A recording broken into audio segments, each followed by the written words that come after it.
Pangatlo, something advantage. Sa totoo lang, there are men who will exploit the availability. Since you are too available, sobrang open mo sa kanila, they will enjoy the affection, the time, and the attention, but they will never commit. Bakit? Kasi alam nila hindi na nila kailangan mag-effort, and yet, they will still get the benefit. Balik ka na din situation. Kunwari, kayo yung mayroong may gusto sa inyo, Thank you, friends. tapos kayo, hindi Like nyo your talaga sila phrase. gusto. Thank you. Yeah. Okay lang ba sa inyo na pag sinabi sa inyo na What okay attention? lang kahit hindi mo ko mahalin pabalik, basta hayaan mo kung mahalin ka? Like, What ano do you yung feel mo mean? dun? Siyempre, hindi naman natin makokontrol yun. Friends. Hindi natin makokontrol yun. Pero, Hi, where you from? mafe-feel mo dun.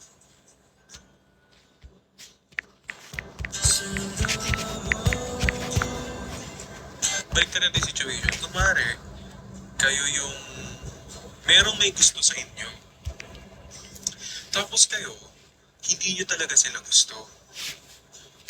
Okay lang ba sa inyo na pag sinabi sa inyo na okay lang kahit hindi mo ako mahalin pabalik, basta hayaan mo mahalin ka?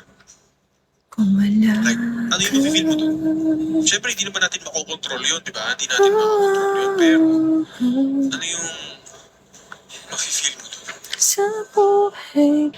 Kayo yung merong may gusto sa inyo. Tapos kayo, hindi nyo talaga sila gusto. Okay lang ba sa inyo na pag sinabi sa inyo na okay lang kahit hindi mo ako mahalin pabalik, basta hayaan mo kung mahalin ka? Like, ano yung mafe-feel mo dun? Siyempre, hindi naman natin makokontrol yun, di ba? Hindi natin makokontrol yun. Pero, ano yung mafe-feel mo dun?